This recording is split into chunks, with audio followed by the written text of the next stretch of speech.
തിരുവനന്തപുരം കളിയിക്കാവിളയിൽ നടുറോഡിൽ ഇരുചക്ര വാഹനങ്ങളിൽ യുവാക്കളുടെ അഭ്യാസ പ്രകടനത്തിന്റെ റീൽ ചിത്രീകരിച്ച് സോഷ്യൽ മീഡിയയിൽ പ്രചരിപ്പിച്ച 4 പേർ അറസ്റ്റിലായി.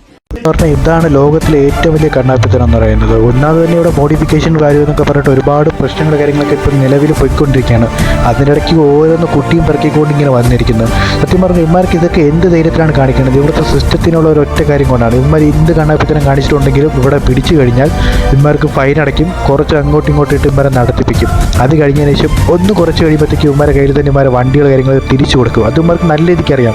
ആ ഒരു അറിവുള്ളത് കൊണ്ട് മാത്രമാണ് ഇവന്മാർ ഇങ്ങനെ കിടന്ന് കാണിക്കുന്നത്. ഇതിനൊക്കെ കാരണം നമ്മുടെ ദുബായിലുള്ളത് കാണിക്കുന്ന പോലെ സെയിം ഇവന്മാരുടെ കിടന്ന് കാണിക്കണം. ദുബായിൽ എന്നൊക്കെ പറയുന്നത് അവിടെ മറ്റുള്ളവർക്ക് ശല്യമാകുന്ന രീതിക്ക് ഏതെങ്കിലും ഒരുത്തരം വണ്ടി ഓടിക്കുന്നുണ്ട്, അമ്മമാരെ കണ്ണു പിടിച്ചിട്ട് തന്നെ അമ്മമാരെ വണ്ടി പിടിച്ച് മൊത്തത്തിൽ ഇല്ലാണ്ടാക്കി കളയും ചെയ്യും, ഇവന്മാരെ പിടിച്ച് ജയിലിടും. അതുപോലെ തന്നെയാണ് ഇവിടെയും കൊണ്ടുവരണം. ഇവന്മാരെ വണ്ടീനെ പിടിക്കണം, എന്നിട്ട് ഇവന്മാർ മുന്നിലിരുന്ന് കത്തിച്ച് കളയണം, എന്നിട്ട് ഇവന്മാരെ പിടിച്ച് അകത്തിടണം. അപ്പോഴേ ഇത് കണ്ടിട്ട് ഇനി വേറെ കുറേ കണ്ണാപ്പികളൊന്നും വരാണ്ടിരിക്കത്തുള്ളൂ. ഈ കഴപ്പ് എന്ന് പറയുന്ന സംഭവം മൊത്തത്തിൽ മാറി കിട്ടും.